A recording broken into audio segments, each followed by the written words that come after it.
বাংলার জমিনে যখন কোরআনের রাজ কায়েম হয়ে যাবে, পার্লামেন্ট থেকে যখন আইন জারি করে দেওয়া হবে, আজ থেকে বাধ্যতামূলক প্রতিটা মুসলমানকে নামাজ আদায় করতে হবে।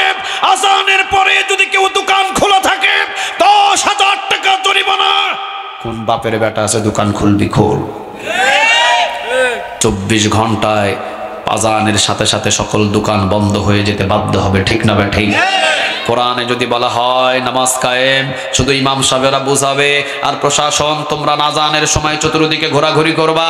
আজান হওয়ার পরে কোন যুবক ফেসবুক টিপাটিপি করে, আজান হওয়ার পরে কোন যুবক টিকটক বানায়, আজান হওয়ার পরে কোন মুরব্বি চা দোকানে বসে থাকে, আজান হওয়ার পরে কোন মধ্যবয়সী বন্ধুদের সাথে গল্প করে। আজানের পরে যদি কাউকে পাও, পাশায় 10টা বেতের বাড়ি লাগাও। যদি 3 দিন পাও, 3 মাস পরে জেল, 3 মাসের জেল দিয়ে দাও। এই আইন যদি কায়েম করে পার্লামেন্ট থেকে, 24 ঘন্টার ভিতরে নামাজ কায়েম হয়ে যাবে। কোরআন নামটা বললে আমল নামায় 40টা নেক জমা হয়ে যাবে। নাম কি? আরো জোরে বলেন। সাধারণ কোন কিতাব নয়, পৃথিবীর শ্রেষ্ঠ কিতাব। যে সম্পর্ক করে তার সম্মান আল্লাহ বাড়িয়ে দেয়। সুবহানাল্লাহ বলবেন না? ইতিহাসের ভিতরে সাক্ষী আছে, এই কোরআনের মাহফিলগুলো যারা বন্ধ করেছে পিছনের দরজা দিয়ে পালাতে বাধ্য হয়েছে। আর এই কোরআনের জন্য যারা 13 বছর জেলখানায় থেকেছে তাদের সম্মান মর্যাদা এখনো জমিনে টিকে আছে। সম্মান দেওয়ার মালিককে আরো জোরে বলেন। মর্যাদা সম্মান কোরআনের জন্যই বাড়ে, আবার কোরআনের জন্যই কমে, ঠিক না বেঠিক? বেলাল রাদিয়াল্লাহু তাআলা আনহুর বাড়ি নেই, বেলাল রাদিয়াল্লাহু তাআলা আনহুর ঘর নাই, বেলাল রাদিয়াল্লাহু তাআলা আনহুর সম্পদ নাই, ভালো কোনো ফ্যামিলির সন্তানও তিনি ছিলেন না। দুনিয়াতে থাকতেই জান্নাতের মালিক। সুবহানাল্লাহ বললেন না যে? আবু জেহেলের ঘর ছিল, বাড়ি ছিল, টাকা ছিল, সম্পদ ছিল, সব ছিল, কিন্তু এই আবু জেহেলের ঘরটাকে ইন্টারন্যাশনাল টয়লেট বানায়া দিয়েছেন তিনি কে? কোরআনের সাথে সম্পর্ক করবেন সম্মান বাড়বে, কোরআনের সাথে সম্পর্ক ছিন্ন করবেন সম্মান কমবে, ঠিক না বেঠিক? ওয়া তুইজ্জু মা তাশা, বলেন ওয়া তুইজ্জু মা তাশা ওয়া তুযিল্লু মা তাশাউ বিয়াদিকাল খায়র ইন্নাকা আলা কুল্লি শাইইন কাদির। কথাটা কার? ইজ্জত সম্মান আমি আল্লাহ বাড়িয়ে দিই, আবার ইজ্জত সম্মান কমায় দেন তিনি কে? জুতার মালা কে পরায়? ফুলের মালা কে পরায়? সম্মান কোরআনের সাথে থাকলে বাড়ে না কমে? ঘরের ভিতরে অনেক দামি দামি খাট আছে, অনেক দামি দামি সোফা আছে, প্রতিদিন এই দামি দামি সোফা খাটের উপরে আপনি বসেন, লাথি লাগে সালাম নাই। 30 টাকা দিয়ে কোরআনের রেহেল কিনে নিয়ে প্রতিদিন তেলাওয়াত করেন, লাথি লাগলেই সালাম করেন, ঠিক না বেঠিক? কি ব্যাপার? 30 টাকার রেহেলে লাথি লাগলেই সালাম করেন কেন? কোরআনের সাথে সম্পর্ক থাকার কারণে রেহেলের সম্মান বাড়িয়ে দিয়েছেন তিনি কে? কোরআন থেকে বহু দূরে খাট সোফা থাকার কারণে লাথি লাগলেও কোনো সালাম নাই, ঠিক না বেঠিক? যদিও দাম বেশি। কোরআন থেকে যতই দূরে যাবেন, যতই প্রধানমন্ত্রী হন, যত এমপি হন, যতই মন্ত্রী হন, কোরআন থেকে দূরে চলে যাবেন, লাথি খাবেন। কোরআনের সাথে আসবেন, রিকশা চালক হলেও সম্মান বাড়বে, ঠিক না বেঠিক? এ পর্যন্ত পৃথিবীতে ইতিহাস আছে আল্লাহর কোরআনের বিপক্ষে, ইসলামের বিপক্ষে যারা এগিয়েছে তারাই শাস্তি দুনিয়াতেই দিয়েছেন কে? আরো জোরে বলেন। মুসা আলাইহিস সালাম দাওয়াত দিলেন ফেরাউনের সামনে, পড়ে নাও লা ইলাহা ইল্লাল্লাহ, লা ইলাহা ইল্লাল্লাহ মুহাম্মাদুর রাসূলুল্লাহ সাল্লাল্লাহু। মুসা আলাইহিস সালামের দাওয়াত প্রত্যাখ্যান করলেন ফেরাউন। না, পড়বো না, পড়বো না তো পড়বো না। মুসা তুমি কিভাবে জীবিত থাকো আমি তোমাকে দেখে নেব। মুসা আলাইহিস সালামকে হত্যা করার জন্য যখন রওনা দিলেন, আল্লাহ বললেন আসো, কোনো অসুবিধা, কোনো অসুবিধা। একই রাস্তা দিয়ে মুসা আলাইহিস সালামকে পার করে দিলেন, আর ওই রাস্তার ভিতরে পানিতে চুবায়া চুবায়া মারলেন তিনি কে? ওই আল্লাহ এখনো আছে না নাই? আপনাদের আওয়াজে তো মনে হচ্ছে না, ওই আল্লাহ এখনো আছে না নাই? মুসা আলাইহিস সালামের দাওয়াতি কাছে যিনি বাধা হয়ে দাঁড়িয়েছিলেন, মুসা আলাইহিস সালামের দাওয়াতি কাছে যিনি বাধা হয়ে দাঁড়িয়েছিলেন, পানিতে চুবায়া চুবায়া তাকে শেষ করেছেন তিনি কে? ইব্রাহিম আলাইহিস সালামের দাওয়াতে কাজে যে নমরুদ বাধা হয়ে দাঁড়িয়েছিলেন, ল্যাংড়া মশা দ্বারা তাকে শেষ করেছেন তিনি কে? আব্রাহাম আল্লাহর কাবা ঘর ভাঙার জন্য যিনি রওনা দিয়েছিলেন, আবাবিল পাখি পাঠিয়ে তাকে শেষ করে দিলেন তিনি কে? বাংলার জমিনেও কোরআনের দাওয়াতি কাজ, ইসলামের কাজ, ইসলামের রাষ্ট্র কায়েমে যারা বাধা দিয়েছিল, দেশ ছেড়ে পালাতে বাধ্য করেছেন তিনি কে? আর জোরে বলেন তিনি কে? সে আল্লাহ রাব্বুল আলামিনকে নিয়ে আজকে আমরা কিছু কথা শুনবো ইনশাআল্লাহ। আর জোরে বলেন ইনশাআল্লাহ। এই কোরআনের ভিতরে সূরা আছে কয়টা? আর একটু জোরে বলেন কয়টা? 114টা। আজকে আমরা সূরা আল বাকারা থেকে কথা শুনবো ইনশাআল্লাহ। আল্লাহ রাব্বুল আলামিন আমাদের ধৈর্য নিয়ে বসার তৌফিক দান করুক, বলেন আমিন। আল্লাহ রাব্বুল আলামিন বলছেন, আল্লাহু লা ইলাহা ইল্লা হুয়া আল হাইয়ুল কাইয়্যুম।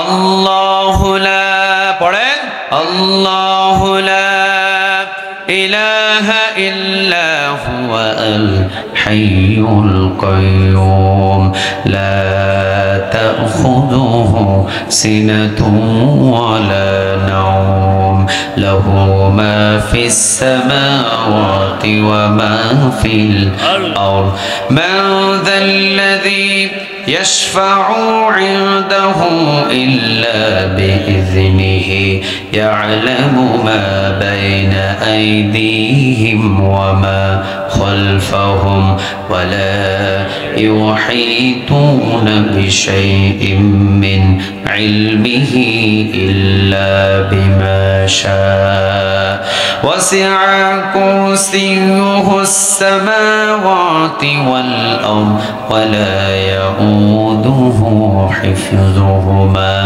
وهو العلي العظيم। আল্লাহ রাব্বুল আলামিন আয়াতুল কুরসি কোরআনের সবচেয়ে দামি আয়াত। সুবহানাল্লাহ নাই? যতগুলো আয়াত আছে সব আয়াতের ভিতরে আয়াতুল কুরসির সম্মানিত করেছেন তিনি কে?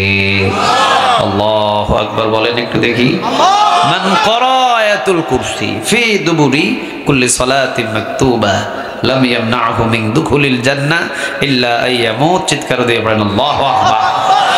বিশ্বনবী বলেন, প্রত্যেক ফরজ নামাজের পর যদি আয়াতটা পড়ে, আয়াতুল কুরসি যদি প্রত্যেক ফরজ নামাজের পরে পড়ে, আমি বিশ্বনবী বলে দিলাম আল্লাহ রাব্বুল আলামিন যতক্ষণ পর্যন্ত না তাকে জান্নাত দিবে ততক্ষণ তার মৃত্যু হবে না। সুবহানাল্লাহ বলেন।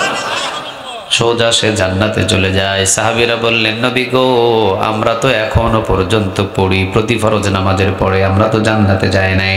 বিশ্বনবীজি বললেন, মৃত্যুটা শুধু জান্নাতে যাওয়া বাধা হয়ে আছে।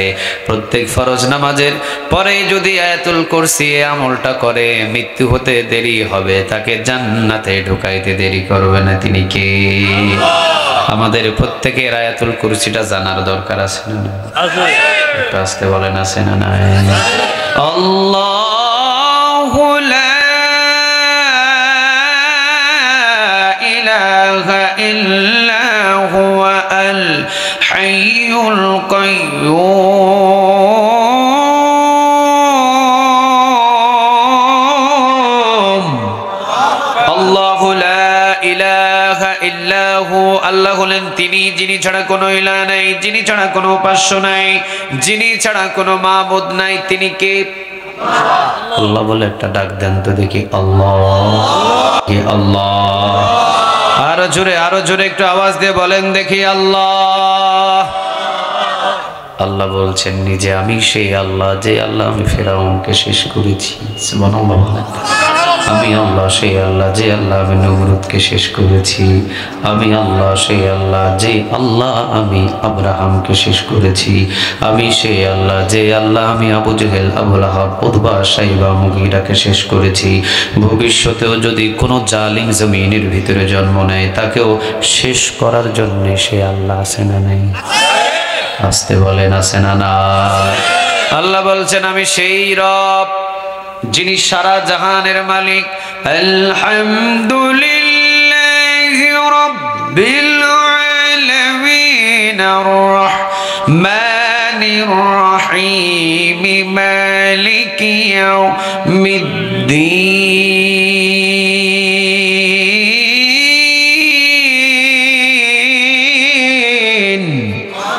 আলহামদুলিল্লাহি রাব্বিল আলামিন, আমি সেই রব জি সারা জাহানের রব। সুবহানাল্লাহ বলেন।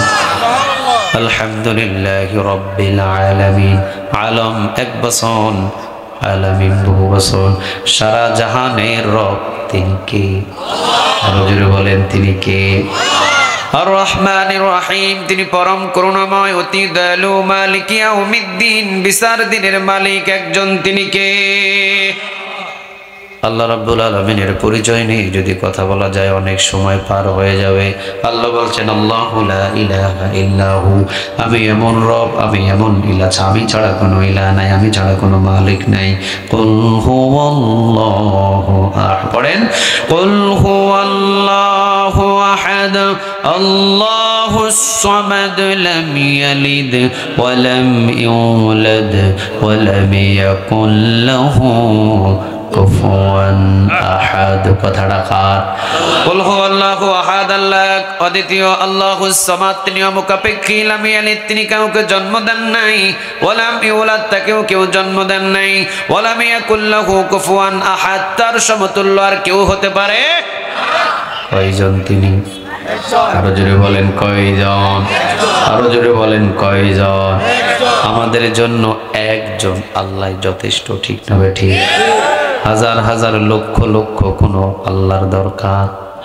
হাজার হাজার লক্ষ লক্ষ কোনো দেবতার দরকার? কয়জন রবে দরকার? আরো জোরে বলেন কয়জন? অন্য ধর্মীয় যদি আমি হিসাব করি, শান্তির জন্য এক দরবার, ফসল ফলা দিতে, বরকত নেওয়ার জন্য অন্য দেবতার কাছে, অন্য দেবতার কাছে, ওই দেবতার কাছে বিবাহের জন্য, ওই দেবতার কাছে শান্তির জন্য, ওই দেবতার কাছে অমুকের জন্য, দেবতার পিছনে পিছনে ঘুরতে হয়। আমরা সব কিছু চাই কয়জন মালিকের কাছে? আরো জোরে বলেন সুবিধা বেশি না কম? আরো জোরে বলেন বেশি না কম? যখন বিপদে পড়েছি, বিপদে যখন পড়েছি তখন কারো দরকার নাই। বিপদে যখন পড়েছি দরকার কার? যখন আনন্দে আছি আনন্দের কথাগুলো বলার জন্য প্রয়োজন একজনকে, তিনি কে? এই জন্য বলছি আল্লাহু লা ইলাহা ইল্লাহু, তিনি এমন রব, তিনি ছাড়া কোনো ইলাহ নাই। তিনি কয়জন? আরো জোরে বলেন কয়জন? আল্লাহ এবার বলছেন আমি এমন রব, আল হাইয়ুল আল কাইয়ুম, আমি চিরঞ্জীব, আমি চিরস্থায়ী। সুবহানাল্লাহ বলেন। সবার মৃত্যু আছে, মৃত্যু নাই কার? আরো জোরে বলেন কার? নমরুদ নিজের খোদা দাবি করলেন। নমরুদ বললেন ইব্রাহিম আমারে খোদা না মান, আমি আমারে খোদা হিসাবে স্বীকার কর। ইব্রাহিম আলাইহিস সালাম বললেন আপনাকে খোদা হিসাবে আমি স্বীকার করতে পারি, তবে আমার একটা প্রশ্নের জবাব দিতে হবে। জোরে বলেন কয়টা? কয়টা? একটা প্রশ্নের জবাব দিবা, যদি জবাব দিতে পারো তাহলে আমি তোমাকে খোদা হিসাবে মানবো। ফেরাউন বলল ঠিক আছে যা, তোর প্রশ্ন কর, আমি উত্তর দিব, অসুবিধা নেই। ইব্রাহিম আলাইহিস সালাম বললেন আচ্ছা আপনি যে খোদা দাবি করছেন, আপনি কি বাচ্চা থাকবেন না কোনোদিন মারা যাবেন? বাচ্চা থাকবেন তো সারা জীবন, নাকি মারা যাবেন? সত্যটা বলবেন, মিথ্যা কথা বলতে পারবেন না। নমরুদ বলল ইব্রাহিম আমারে যে ইস্তিগার ভিতরে ফালাইলি রে তুই, কি বলতাম? যদি বলি সারা জীবন বাচ্চা থাকবো, এটা একবারে ডাহাদমা মিথ্যা হবে, ঠিক না ঠিক? আর যদি বলি মরে যাব, না জানি কোন ঝামেলাটা তুই আজকে লাগাবি, আল্লাহ ভালো জানে। ও ইব্রাহিম যা সত্যটা বললাম, আমি মারা যাব, তারপরও তুই আমার খোদা হিসাবে মান। ইব্রাহিম ইব্রাহিম আলাইহিস সালাম এবার বললেন আচ্ছা আপনি যদি মারা যান তাহলে আমি ওই সময় খোদা পামু কই? সুবহানাল্লাহ নাই? আপনি যদি মারা যান আমি ওই সময় খোদা পাবো কই? আপনি যদি দুনিয়া থেকে বিদায় হয়ে যান এই গোলামের অবস্থা কি হবে? খোদা তো নাই। অতএব ভণ্ডামি বাদ দিয়ে দেন। আমার মালিক এমন একজন, তিনি হাইয়ুল, তিনি কাইয়ুম, তিনি চিরঞ্জীব, তিনি চিরস্থায়ী। সবার মৃত্যু আছে, মৃত্যু নাই কার মৃত্যু নাই?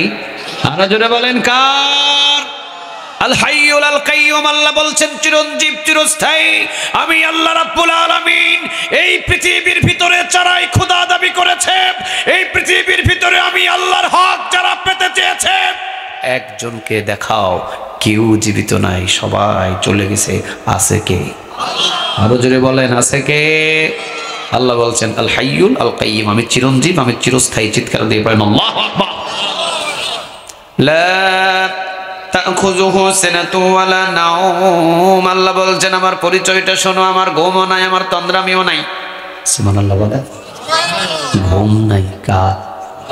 তন্দ্রামিও নাই কার? মুসা আলাইহিস সালাম একদিন আল্লাহ রাব্বুল আলামিনের কাছে বললেন, ইয়া রব আপনি নাকি ঘুমান না? হ্যাঁ, 3 কারণে আমি ঘুমাই না। কারণ কয়টা? জুড়ে বলেন কয়টা? কোন মুফাসসির বলেন 2 কারণে আমি ঘুমাই না। নাম্বার 1, মুসা আলাইহিস সালাম বললেন আল্লাহ আপনি ঘুমান না, তাহলে থাকেন কেমনে? মুসা আলাইহিস সালাম একটু বেশি কথার নবী ছিলেন, ঠিক না ঠিক? আল্লাহ বলতেন একটা, মুসা আলাইহিস সালাম বলতেন 3টা। আল্লাহ বলতেন একটা, মুসা আলাইহিস সালাম বলতেন 3টা। আল্লাহ বলতেন 2টা, মুসা আলাইহিস সালাম তিনি বলতেন 9টা। কারণ আল্লাহ রাব্বুল আলামিনের সাথে কথা বলতে মুসা আলাইহিস সালামের ভালো লাগে, এই জন্য কথার ভিতরে প্যাঁচ লাগায় বেশি কথা বলার চেষ্টা করে। সুবহানাল্লাহ বলে। মুসা আলাইহিস সালাম তিনি আল্লাহ রাব্বুল আলামিনকে একদিন বললেন, আল্লাহ আপনি কি ঘুমান না? কয় না, আমার তো ঘুম নাই। তা আমি যদি ঘুমাই তাহলে কি কি সমস্যা হবে তুমি জানো মুসা? কয় না, আমি জানি না। তা আপনি ঘুমান না, কেমনে থাকেন? আল্লাহ রাব্বুল আলামিন বললেন, মুসা আমি কি জন্য ঘুমাই না আজকে টের পেলাবো তোমারে। রাত হলো, রাতের 12টা বাজে। মুসা আলাইহিস সালাম রে বললেন, মুসা আলাইহিস সালাম তুমি দাঁড়াও, হাতের ভিতরে একটা কাঁচের গ্লাস নিয়ে একটু সোজা হয়ে দাঁড়াও। সোজা হয়ে দাঁড়ালেন। মুসা আলাইহিস সালাম বললেন, মুসা আলাইহিস সালামকে সোজা করে দাঁড়িয়ে হাতের ভিতরে মজবুত করে একটা কাঁচের গ্লাস নিয়ে পানি ভরপুর করে দিয়ে আল্লাহ বললেন দাঁড়িয়ে থাকো। 12টা বাজে, রাতের 1টা বাজে, 2টা বাজে, 3টা বাজে, 4টা বাজে। ঘুমের লাইক আছে না নাই? ঘুম মানুষের আছে না নাই? রাতের বেলা হাত থেকে ঠাস করে গ্লাসটা নিচে পড়ে চুরমার হয়ে ভেঙে গেছে, লাফ দিয়ে উঠছেন পয়গম্বর মুসা আলাইহিস সালাম। আল্লাহ বুঝে গেছি বা আপনি কি জন্য ঘুমান না। কি জন্য মুসা? আপনি ঘুমান না এই জন্য, কারণ আমাকে একটা হাতের ভিতরে দিয়েছেন গ্লাস, গ্লাস ধরে রাখার ক্ষমতা আমি মুসা আলাইহিস সালাম ঘুমের জন্য পারি নাই। আর আপনি যদি ঘুমিয়ে যান তাহলে খুঁটি ছাড়া আসমান জমিন সব ভেঙে চুরমার হয়ে যাবে। যেই সূর্যতে কোনো রশ্মি নাই, যেই চন্দ্রতে কোনো রশ্মি নাই, যেই তারকারাজিতে কোনো রশ্মি নাই, আসমানে কোনো ধরনের কোনো খুঁটি নাই, আপনি যদি ঘুমিয়ে পড়েন আমার হাত থেকে যেইভাবে গ্লাস পড়ে ভেঙে গেছে, আপনি যদি ঘুমিয়ে পড়েন সব কিছু ভেঙে চুরমার হয়ে যাবে, ঠিক না ভাই? ঠিক। এই জন্য ঘুম নাই কার? আরো জোরে বলেন কার? দ্বিতীয় নাম্বার, আল্লাহ রাব্বুল আলামিন বলেন লা তাখুযুহু সিনাতু ওয়ালা নাওম। আমি আল্লাহ এমন রব, আমার ঘুম নাই, আমার তন্দ্রামি নাই। এই আমার পরিচয়টা শুন। লা তাখুযুহু সিনাতু ওয়ালা নাওম, আমার ঘুম নাই, আমার তন্দ্রামিও নাই। সবাই ঘুমায় কিন্তু আমি আল্লাহ রাব্বুল আলামিন ঘুমাই না, 24 ঘন্টা জেগে থাকি। কারণটা হলো আপনারাই বলেন, রাতের 3টা বাজে যদি মুসাফির বঙ্গোপসাগর নাই সাইফুল ভাই, মুসাফির বঙ্গোপসাগরে রাতের 2টা বাজে 3টা বাজে বিপদে পড়ে গেছেন, নৌকার উপরে বিপদ, চতুর্দিকে ঝড় চলে এসেছে। মাছ ধরতে গেছেন রাতের বেলা, চতুর্দিকে ঝড় তুফান। এখন নিজের ছেলের কাছে মোবাইলে ফোন দিয়েছেন, ছেলের ফোন বন্ধ। এবারে মেম্বারের কাছে ফোন দিয়েছেন, মেম্বার ফোন ধরে না। চেয়ারম্যানের কাছে ফোন দিয়েছেন, চেয়ারম্যান ফোন ধরে না। নিজের বিবির কাছে ফোন দিয়েছেন, রাতের 2টা বাজে তো বিবিও নাক ডাকায় ঘুমায়। নিজের শালা সমিন্দি আত্মীয় স্বজন সবার কাছে ফোন দিয়েছেন, রাতের 2টা বাজে ঘুমায়। কঠিন এই সাগরের ভিতরে বিপদে পড়েছেন, ঝড়ের কবলে। এখন আল্লাহ বলছেন বান্দারে, আমি আল্লাহ যদি ওই সময় তোর মানুষ আত্মীয় স্বজনের মতো ঘুমায়া থাকি, তোরে বাঁচাবে কে? তোরে বাঁচাবে কে?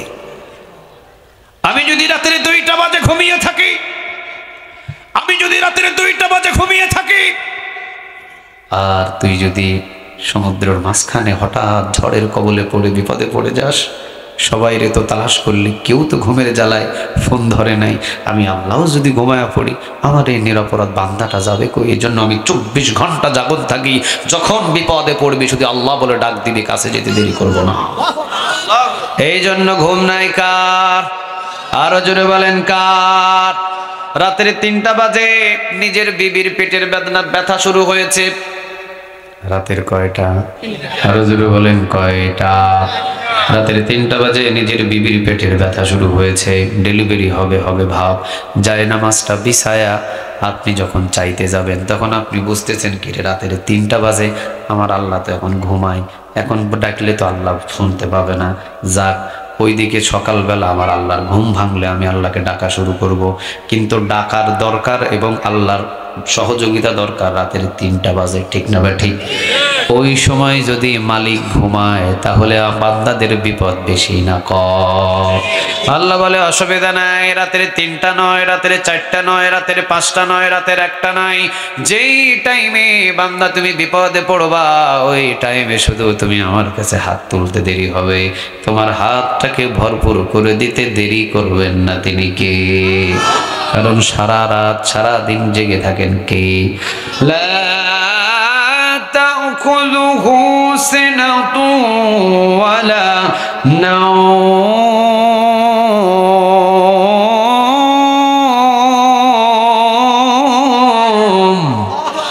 এই বান্দা, আমার ঘুম নাই, আমার তন্দ্রামি নাই। শুধু তাই নয়, তুই যখন ছোট ছিলি তোকে পাহারা দিয়েছে পৃথিবীর কেউ নয়, পাহারা দিয়েছেন একজন, তিনি কে? কিন্তু বড় হয়ে তুই আমি আল্লাহরে ভুলে গেছস, এটাই নিয়ম। কারণ যখন ছোট ছিলি তখন আমি আল্লাহ ছাড়া তোর আর কেউ আপন ছিল? কথা বলেন, কেউ আপন ছিল? কিন্তু এখন তোর যৌবন এসেছে, বিয়ে করেছিস, ছেলে আছে, মেয়ে আছে, মা আছে, বাবা আছে, আমি আল্লাহরে ভুলে গেছস। সারাদিন তোর মাকে তুই মা মা বলে ডাকিস, সারাদিন তুই তোর বাবাকে বাবা বাবা বলে ডাকিস, সারাদিন তোর ছেলের নাম ধরে সারাদিন ডাকাডাকি করিস, সারাদিন তোর মেয়ের নাম ধরে তোর মেয়েকে ডাকাডাকি করিস, কত চুমা দিস তোর মেয়েকে, কত আদর করিস তোর ছেলেকে। কিরে বান্দা, আমি আল্লাহ কি এমন দোষ করলাম যে সারাদিন আমি আল্লাহকে আল্লাহ বলে একবার ডাক দিলি না? কি এমন দোষ করেছি আমি তোর সাথে? কি এমন তোর সাথে শত্রুতা আমি করেছি বল? অথচ আমি আল্লাহ লা তাখুযুহু সিনাতুন ওয়ালা নাওম, আমার ঘুমও ছিল না, আমার তন্দ্রামিও ছিল না। 24 ঘন্টা যখন তোর কেউ ছিল না, তখন আমি আল্লাহ জেগে জেগে তোকে পাহারা দিয়েছি। সুবহানাল্লাহ বলেন। এলাকার ভিতরে মা বোনেরা আছে না নাই? কথা বলেন, আছে না নাই? মা এবং বোন যখন সন্তানটা পেটের ভিতরে 10 মাস 10 দিন হয়, তখন দেখে যে পেটের ব্যথা শুরু হয়েছে। নরমালি ডেলিভারি ঘরের ভিতরে হয়ে গেছে। যখন ডেলিভারির সময় হয়ে গেছে, তাড়াতাড়ি করে খাটের উপর থেকে ফ্লোরের উপরে মা বোনদেরকে নামাই, ঠিক না বা ঠিক? ফ্লোরের ভিতরে বিছানা করে দেয়, মা তুই এখানে শো। ফ্লোরের ভিতরে ধাত্রীকে নিয়ে এসে বাচ্চাটাকে প্রসব করে বাচ্চাটাকে কাছে টেনে নেয়। বাচ্চাটা বাহির করে মার রানে ব্যথা থাকে, মাজায় ব্যথা থাকে, শরীরের ভিতরে ব্যথা থাকে। এই জন্য মাকে ফ্লোরের ভিতরে বিছানা করে দেয়। ফ্লোরের ভিতরে বিছানা, ওই বিছানার উপরে মা ঘুমায়। ডান পাশে অথবা বাম পাশে, একদিন যেই দিন আমরা জন্ম নিয়ে এসেছি সেই দিন মায়ের পাশেই বাচ্চাটারে শুইয়ে রাখে, যে কোনো বিছানা বিছিয়ে। মায়ের সাথে ফ্লোরের উপরেই কিন্তু বাচ্চাটা ঘুমাচ্ছে, মাও ঘুমায়, ওইদিকে বাবাও ঘুমায়, ওইদিকে দাদাও ঘুমায়, ওইদিকে দাদিও ঘুমায়, ওইদিকে খালাও ঘুমায়, ওইদিকে নানাও ঘুমায়, নানিও ঘুমায়। কারণ সে নতুন এসেছে, তাকে দেখার জন্যে সব মানুষ দূর দূরান্ত থেকে এসেছে। রাতের 3টা বাজে আল্লাহ রাব্বুল আলামিন বলেন, বান্দারে একটু তাকিয়ে দেখ, রাতের 3টা বাজে ফ্লোরের উপরে তোর মাকে বিছানা করে দিয়েছে তোর দাদা দাদি নানা নানিরা। তোর মা তোকে নিয়ে বিছানার উপরে ফ্লোরের উপরে শুয়ে আছে। ওইদিকে তোর দাদা নাক ডাকিয়ে ঘুমায়, ওইদিকে তোর নানা নাক ডাকিয়ে ঘুমায়, ওইদিকে তোর খালা খালু আত্মীয় স্বজন সবাই নাক ডাকিয়ে ঘুমায়। এমনকি তোর যেটা সবচেয়ে আপনজন তোর মাও নাক ডাকিয়ে ঘুমায়। কিন্তু চতুর্দিকে মশা মাছি পিঁপড়া ঘোরাঘুরি করে। একদিনের বয়স তোর, তোর প্রস্রাবের লাইনটা ছিল খোলা, তোর পায়খানার লাইনটা ছিল খোলা, তোর কানের ছিদ্রটা ছিল খোলা, তোর নাকের ছিদ্রটা ছিল খোলা, তোর মুখের ছিদ্র ছিল খোলা। একটা যদি কোনো পিঁপড়া তোর নাক দিয়ে ঢুকে যেত বাঁচানো যেত না, একটা কোনো পিঁপড়া যদি তোর সাপ প্রস্রাবের লাইন দিয়ে ঢুকে যেত বাঁচানো যেত না, একটা যদি মাছি তোর পায়খানার ছিদ্র দিয়ে ঢুকে যেত বাঁচানো যেত না। তোর মা দাদা দাদি সবাই রাতের 3টা বাজে ঘুমায়, আমি আল্লাহ তোকে সারা রাত জেগে জেগে পাহারা দিয়েছি। এখন বলেন ঘুম নাই কার? আরো জোরে একটু বলেন ঘুম নাই কার? আল্লাহ রাব্বুল আলামিন নিজের পরিচয় 3য় স্টেপে দিচ্ছেন, লা তাখুযুহু সিনাতু ওয়ালা নাওম,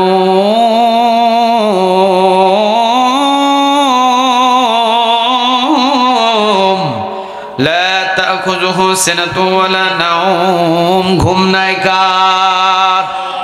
তন্দ্রামি নাই কার? ঘুম নাই বিদায় তো 17টা বছর পর্যন্ত আয়না ঘরের খবর বাংলাদেশের কোনো মানুষ জানতো না, কিন্তু জানতেন কে? আল্লাহ।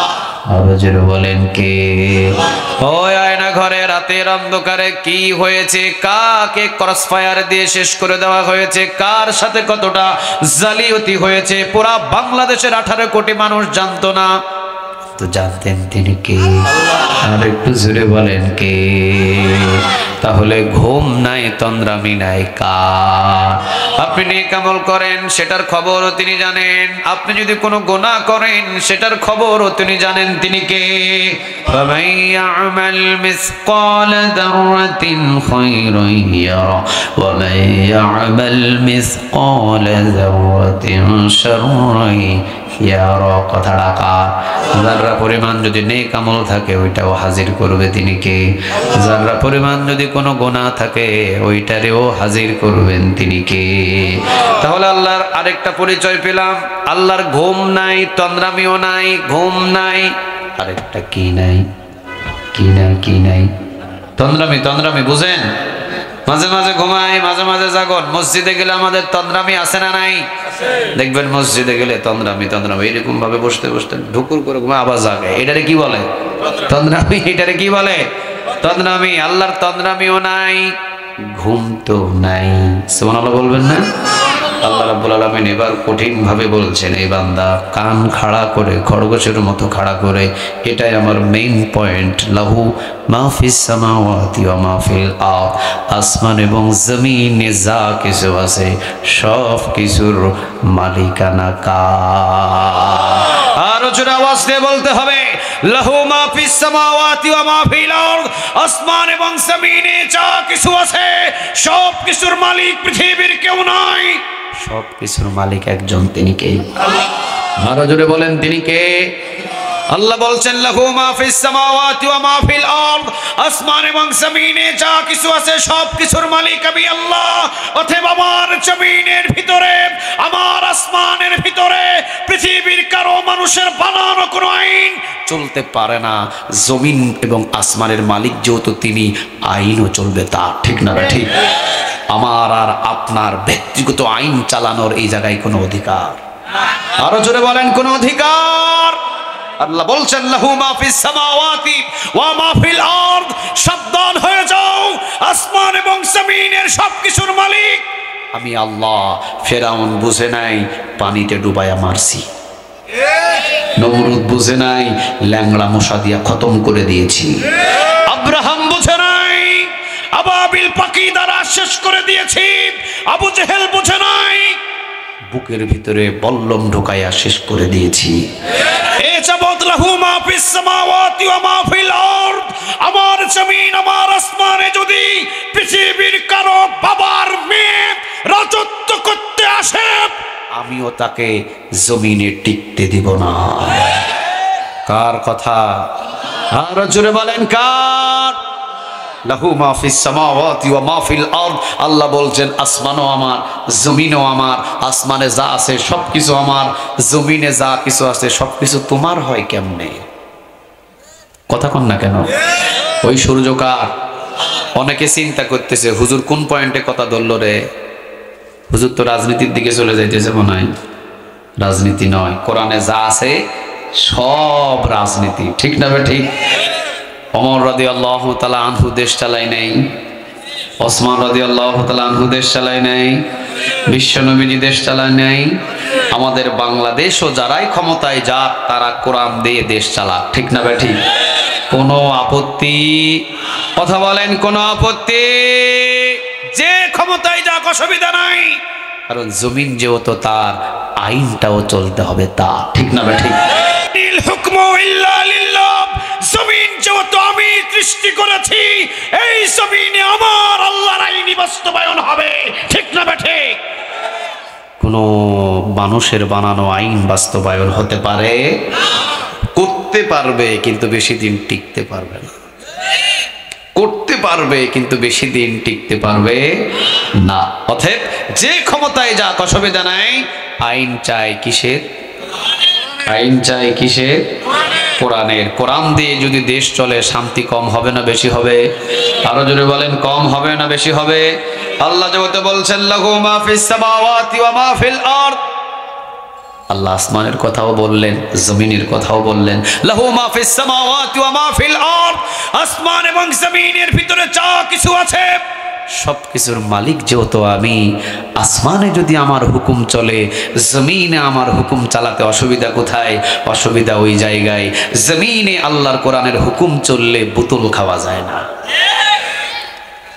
জমিনে আল্লাহর হুকুম চললে কোন নেতা নারী নিয়ে নিজের ঘরের ভিতরে রাত কাটায়া আবার পরের দিন জনগণের সামনে কোনো বক্তব্য দিতে পারে না।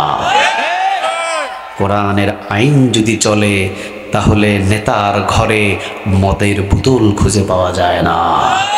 কোরআনের আইন যদি চলে তাহলে বাংলার জমিনের ভিতরে সুর হাত নিয়ে ঘুরতে পারবে না।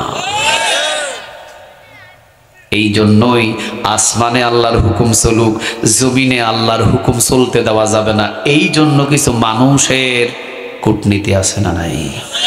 আরো জোরে বলতে হবে, আছে না নাই?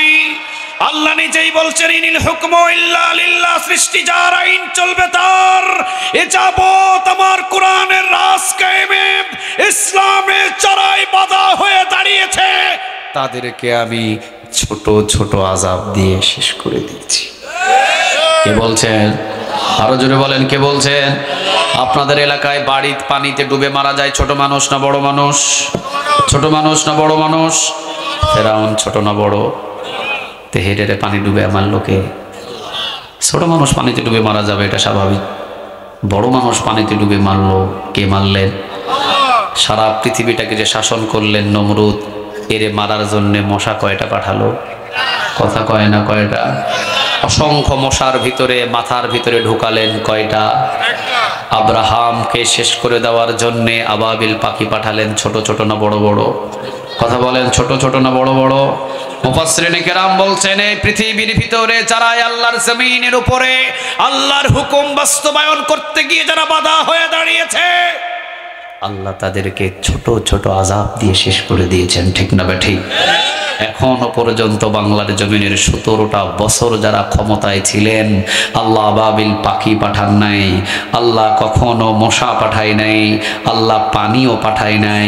আল্লাহ মুফাসসিরিনে কেরাম বলছেন আল্লাহ শুধু তাদের ভিতরে একটু ভয় ঢুকিয়ে দিয়েছিলেন। এই ভয়েতে 18 রকমের খাবার রান্না করে না খেয়ে পিছনের দরজা দিয়ে পালাতে বাধ্য হয়েছে। এই জন্য এক বাক্যে কথা শুনে নেন, এক বাক্যে কথা শুনে নেন। আল্লাহ পরিচয় দিচ্ছেন আল-গায়ব, লাহু মা ফিস সামাওয়াতি ওয়া মা ফিল আরদ, আসমান এবং জমিন যেহেতু আমার, আমার আসমান এবং জমিনে আমার আল্লাহর আইনই চলবে। পৃথিবীর কারো মেয়ে কারো বাবার আইন এই জমিনে চলতে পারে না, ঠিক না বেঠে? জমিন যার, আইন চলবে কার? আল্লাহু আকবার, আল্লাহু আকবার, নারে তাকবীর, আল-কোরআনে আলো, নারে তাকবীর। আল্লাহ তুমি আমাদের সবাইকে কবুল করো, আরো জোরে বলেন আমিন। তাহলে আমরা কার পরিচয়ে আলোচনা শুনছি? আরো জোরে বলেন কার? আল্লাহ কি বলছে? আসমান আমার আর জমিন মানুষের। কথা কয় না, আল্লাহ কি বলছে? আসমান আমার জমিন মানুষের। আল্লাহ দুইটাই কথা বলছেন, লাহু মা ফিস সামাওয়াতি ওয়া মা ফিল আর আরদ অর্থ কি? কথা বলেন, আরদ অর্থ কি? জমিন। আস-সামাওয়াত অর্থ কি? আসমান। লাহু মা ফিস সামাওয়াতি ওয়া মা ফিল আরদ। আল্লাহ বলতে পারতেন যে আমি শুধু আসমানের রব, জমিন তোমাদের জন্য ছেড়ে দিছি, তোমরা যা ইচ্ছা সেই আইন দিয়া জমিন চালাও, অসুবিধা নাই। আল্লাহ কি বলছে? কথা বলেন, আল্লাহ কি বলছে? আল্লাহ বলছেন লাহু মা ফিস সামাওয়াতি ওয়া মা ফিল আরদ। আসমান এবং জমিনের মালিক যেহেতু আমি আল্লাহ, আসমান এবং জমিনে যা কিছু আছে সব কিছুর মালিক যেহেতু আমি আল্লাহ, অতএব আমার আসমান এবং আমার জমিনে আমার আইন মতোই চলবে, মানুষের কোনো বানানো আইন বাস্তবায়ন হতে পারে না। কে বলছেন? আরো জোরে বলেন কে? আর আরেক জায়গায় বলছেন আল্লাহ, আমার দিন কায়েমে যদি কেউ বাধা হয়ে দাঁড়ায়, আমি তাদেরকে সাইজ করতেও বেশি দেরি করি। কথা বলেন, বেশি দেরি করি না, কারণ আমি আল হাইয়ুল, আমি আল কাইয়ুম, আমি চিরঞ্জীব, আমি চিরস্থায়ী। শুধু তাই নয়, লা তাখুযুহু সিনাতু ওয়ালা নাওম। দিনের বেলা আমার ভয়ে ইমামদার সাজবা, রাতের বেলা তুমি ফেরাউন নমরুদের মতো অত্যাচার করবা, আমি রাতেও ঘুমাই না, দিনেও ঘুমাই না। সুবহানাল্লাহ বলেন। আমার হাত থেকে বাঁচার পৃথিবীর কোন জালিমের ক্ষমতা, আরো জোরে বলেন, কোন ক্ষমতা। অতএব আজকের মাহফিল থেকে তাওবা করেন, আজকের মাহফিল থেকে শপথ নেন, আজকের মাহফিল থেকে প্রতিশ্রুতি নেন। আসমান জমিন যার, জমিনে হুকুম চলবে তার। যতদিন হুকুম না চলবে ততদিন এই চেষ্টায় প্রচেষ্টায়, দিন কায়েমের চেষ্টায় নিয়োজিত থাকবো ইনশাআল্লাহ। আরো জোরে বলেন ইনশাআল্লাহ। আল্লাহ রাব্বুল আলামিন এখন বলছেন লাহু মা ফিস সামাওয়াতি ওয়া মা ফিল আরদ। কিভাবে আমি আসমান এবং জমিনের মালিক চিন্তা করো। অনেক মানুষের ধারণা হলো আল্লাহ আসমানের মালিক, ওই সূর্যের মালিক, ওই চন্দ্রের মালিক, এমনকি তারকারাজির মালিক, এমনকি ফেরেশতা যত আছেন সব কিছুর মালিক শুধু আল্লাহ রাব্বুল আলামিন। এই ধারণাটা অনেক মানুষের আছে, কিন্তু শুধু তাই নয়, জমিনের ভিতরে যা কিছু আছে সব কিছুর মালিক ও একজন, তিনি কে? আরো জোরে বলেন, তিনি কে? উদাহরণ দিয়ে দিই, আপনার ছেলের বয়স হলো 9 বছর। কত বছর? উদাহরণ দিলে বুঝবেন। আপনার ছেলের বয়স কত বছর?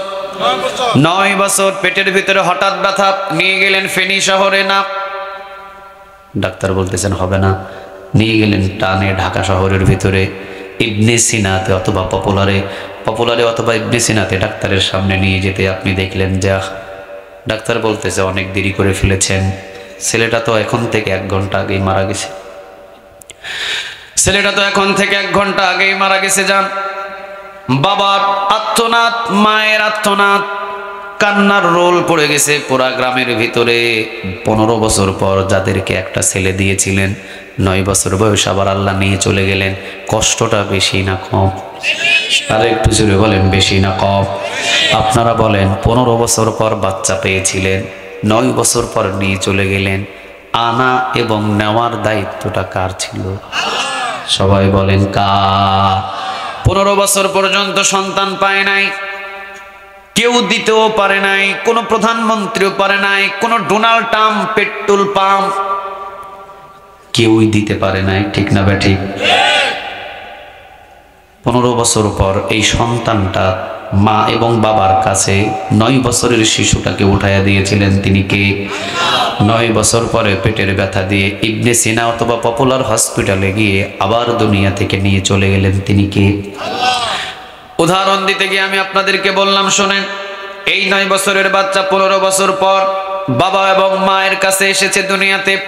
এই বাচ্চাটার প্রতি মা এবং বাবার আদর যত্ন কি বেশি থাকবে না কম থাকবে? 15 বছর পর একটা বাচ্চা পেয়েছে, এটারও তো শুধু মাথায় তুলে থাকবে, মাথায় তুলে নিয়ে বসবাস করবে, ঠিক না ভাই ঠিক? ছেলে খাবার চাওয়ার আগেই খাবার নিয়ে হাজির। এমনকি ছেলেটার জন্য ভবিষ্যৎ, 15 বছর পর একটা ছেলে পেয়েছে, ভবিষ্যতের কাজকর্ম সবকিছু বাবা রেডি করা শুরু করছে। ছেলে বড় হবে, ইঞ্জিনিয়ার হবে, অমুক হবে, তমুক হবে, ছেলেকে বাড়ি দিব, গাড়ি দিব, টাকা দিব, পয়সা দিব। কিন্তু এই ছেলেটাকে, 9 বছরের বাচ্চাটাকে যখন হাত করে ধরে নিয়ে মাহফিলে আসে, যখন মানুষে জিজ্ঞাসা করে ভাইজান এই ছেলেটা কার, তখন কি বলে? আমার, ঠিক না ভাই ঠিক? কি বলে? কথা বলে না কেন? কি বলে? আপনাদের ছেলেগুলোকে যখন আপনারা হাত মুঠ করে ধরে যখন বাজারে নিয়ে যান, কেউ যদি জিজ্ঞাসা করে ভাইজান ছেলেটা কার, তখন কি বলেন? আমার, আমার ছেলে আমার। ভালো কথা, ছেলেটা আপনার। 15 বছর পর বাচ্চা দিলেন, 9 বছরের বাচ্চা, এটাকে নিয়ে মাহফিলে এসেছেন, এটাকে নিয়ে বাজারে গেছেন। এই ছেলেটাকে যেখানে নিয়ে গেছেন সবাই যখন জিজ্ঞাসা করে যে বাবা ছেলেটা কার, তখন বলেছে ছেলেটা আমার। কিন্তু রাতের বেলা পেটের ব্যথায় ফেনী হসপিটালে হয় নাই, চলে গেছেন ঢাকা। ইবনে সিনাতে গিয়ে বললেন যে 1 ঘন্টা আগে বাচ্চাটা মৃত্যুবরণ করেছে। ছেলেটাকে তাড়াতাড়ি করে নিয়ে এসেছেন আপনারা, তাড়াতাড়ি করে মৃত্যু ঘোষণা যখন দিয়ে দিয়েছে, অ্যাম্বুলেন্সে করে নিয়ে চলে গিয়েছে। ছোট বাচ্চা কি করতেছে? ইবনে সিনাতে যখন মৃত্যু হয়েছে, ইবনে সিনাতে মৃত্যুর পরে অ্যাম্বুলেন্স করে সোজা আবার নিয়ে চলে এসেছেন গ্রামের বাড়িতে। এখন ছেলেটা তো 9 বছর পর্যন্ত সবাইকে বক্তব্য দিয়েছেন আমার, আমার, আমার। কিন্তু এখন এই ছেলেটা কি আমার না কার? কথা বলেন, এখন কার? কিভাবে? ছেলেটাকে নিয়ে আসার সাথে সাথে মাইকে অ্যানাউন্সমেন্ট করে দেওয়া হয়েছে, আব্দুল গফফার মিয়ার ছেলে 9 বছরের শিশু অমুক দুনিয়া থেকে বিদায় হয়ে গেছে। আসর নামাজের পরে জানাজার নামাজ হবে, ওইদিকে বাঁশ কাটা রেডি হয়ে গেছে, ওইদিকে কাফনের কাফন রেডি হয়ে গেছে, ওইদিকে গোসল দেওয়া কমপ্লিট হয়ে গেছে। কাফনের কাফন পরিয়ে জানাজার নামাজ শেষ করে খাটিয়া 4 কাঁধে 4 জনা নিয়ে কবরের স্থানের দিকে রওনা দিয়েছে। এখন বুঝে থাকলে বলেন, আজীবন আপনি বলেছেন 9 বছর এই ছেলেটা আমার, আমার, আমার, আমার। এখন আল্লাহর কাছে দিয়ে আসতেছেন কেন? বোঝা যায় প্রকৃতপক্ষে ছেলেটার মালিক আপনি ছিলেন না, ছেলেটার মালিক কে? আরো জোরে আওয়াজ দিয়ে বলেন, তিনি কে? এই জন্য আল্লাহ বলছেন, লাহু মা ফিস সামাওয়াতি ওয়া মা ফিল আরদ। আমার আসমানে আমার জমিনে বসে বসে যারাই মনে করে এই চেয়ার আমার, এই ক্ষমতা আমার, এই দেশ আমার, এই ছেলে আমার, এই মেয়ে আমার, এই বাড়ি আমার, এই টাকা আমার, এই পয়সা আমার, এই মসজিদ আমার, এই মসজিদের ইমামতি আমার, মসজিদের ক্যাশিয়ার আমার, সেক্রেটারি আমার। আল্লাহ বলে কোনো কিছু তোর নয়, সবকিছু আমি আল্লাহ। ঠিক না ঠিক? যারা এইটা বুঝবে যে সব কিছুর মালিক যেহেতু আল্লাহ, সে কখনো ক্ষমতার চেয়ার থেকে নামার পরে আবার শর্ট করে ঢুকে পড়ার কথা চিন্তা করবে না। একটা জিনিস আমি এখান থেকে চিন্তা করলাম, সর্বনাশ। হ্যাঁ থামো, একটা জিনিস আমি এখান থেকে চিন্তা করলাম, ক্ষমতার লোভ এত হয়, এই জালিমকে না দেখলে আমি বুঝতে পারতাম না। 17টা বছর পর্যন্ত ক্ষমতায় টিকে ছিল যেভাবেই হোক, স্বামী নাই, ছেলে বউ সব তো বিদেশে, স্বামীটা আমি কিছু নাই। তোমারে যখন চাইতেছে না, আরে যাও না বিদেশে কয়েক বছর থাকো, বাংলাদেশের মানুষ চালা না। এত লোভ ক্ষমতা, আবার বলতেছে শর্ট করে ঢুকে যাব। এটাই আমি চিন্তা করলাম, সর্বনাশ। এই জন্য পৃথিবীতে যত বড় বড় জালিম জন্ম নিয়েছিল, যারা মনে করেছিল এই চেয়ার আমার, তারা কোনোদিন ওই চেয়ার তোমার স্বপ্ন কোনোদিন দেখতে পারবে না। আর যে চিন্তা করবে এই চেয়ার আমার নয়, এই চেয়ারের মালিক আল্লাহ, তাকে বলার আগেই সে বলবে যে তোমার চেয়ার আল্লাহ তোমারে দিয়া দিলাম, আমি চেয়ার ছেড়ে সাধারণ জীবন যাপন গঠন করা শুরু করলাম। ঠিক না ঠিক? ওই মানুষটা জালিম হয়, ওই মানুষটা জালিয়াতি হয়, ওই মানুষটাই জুলুমবাজ হয়। যখন দেশের প্রধানমন্ত্রী হওয়ার পরে সে মনে করে 56,000 বর্গ মাইল বাংলাদেশ আমার। ঠিক না ঠিক? আল্লাহ বলতেছেন এত তেল মাইরো না, জমিন তোমার না, জমিনটা কার? আরো জোরে বলতে হবে কার? এই জন্য বলছি, যতই বলি ছেলে আমার, যতই বলি মেয়ে আমার, যতই বলি সম্পদ আমার, যতই বলি অমুক আমার তমুক আমার, আল্লাহ বলে তোমার কিছুই না, তুমি নিজেও নিজের না। ঠিক না বেটি? তুমি নিজেও নিজের না। অতএব এখনো সাবধান হয়ে যাও। জমিন যেহেতু আমার, আসমান যেহেতু আমার, আমার জমিনে আমার কোরআনের আইন বাস্তবায়ন করার জন্য 1400 বছর আগে আমি এই কোরআন পাঠিয়েছি জমিনের আইন বাস্তবায়ন করার জন্য। আমার জমিনে যতদিন কোরআনের আইন বাস্তবায়ন না হবে ততদিন পর্যন্ত যত বড়ই জালিম সৃষ্টি হোক জমিনে, আমি তাদেরকে বিন্দু পরিমাণ শান্তিতে থাকতে দিব না। কার কথা? আরো জোরে বলেন কার? সবার মৃত্যু হবে, মৃত্যু হবে না কার? অতএব আসেন সবাই এক যুগে এক কাতারে আমরা আইন চাই কার? আরো জোরে বলেন আইন চাই কার? কারণ আসমানটা কার, জমিনটা কার? এই জমিনটা সৃষ্টি করেছেন তিনি কে? হুকুমটাও চলবে কার? ইনিল হুকমু ইল্লা লিল্লাহ। সৃষ্টি যার, আইন চলবে তার। সোজা কথা, এটার ভিতরে কোনো ভেজাল? কথা বলেন, কোনো ভেজাল? আল্লাহ রাব্বুল আলামিন এই জন্য বলছেন লাহু মা ফিস সামাওয়াতি ওয়া মা ফিল আরদ, আসমান এবং জমিনের মালিক আমি আল্লাহ রাব্বুল আলামিন। অতএব আসমান এবং জমিনের মালিক যেহেতু আমি, ইনিল হুকমু ইল্লা লিল্লাহ, এই জমিনে আমি আল্লাহর আইন চালাও। আর আমি আল্লাহর আইন চালালেই বিশ্বনবীজির জিন্দেগির মতো, বিশ্বনবীজির সে রাষ্ট্র পরিচালনার মতো শান্তি দান করে দিবেন তিনি কে? আরো জোরে বলেন তিনি কে? আমরা কোরআনের হক সবাই আদায় করতে চাই তো? কথা বলেন, আমরা কোরআনের হক সবাই আদায় করতে চাই তো?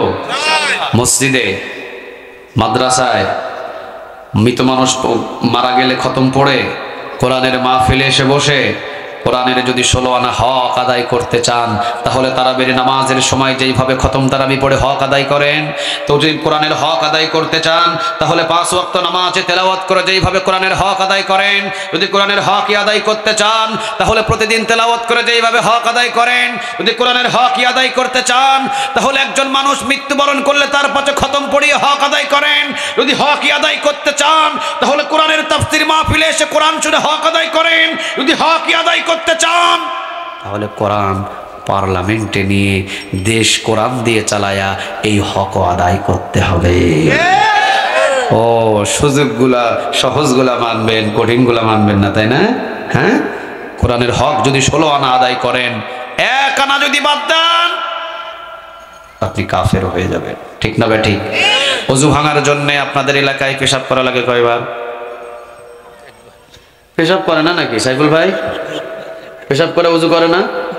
হ্যাঁ, পেশাব করে আপনাদের এলাকায় ওযু পেশাব কয়বার করলে ওযু ভেঙে যায়? সবাই বলেন কয়বার?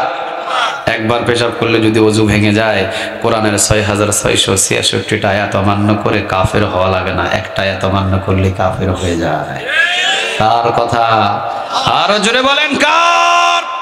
তাহলে বুঝতে হবে মসজিদের ভিতরে কোরআনের হক আদায় হলো, মাদ্রাসার ভিতরে কোরআনের হক আদায় হলো, মানুষ মারা গেলে খতম পড়িয়ে হক আদায় হলো, তারাবির নামাজে কোরআন খতম করে হক আদায় হলো, তাফসীর মাহফিলে কোরআনের তাফসীর করে হক আদায় হলো।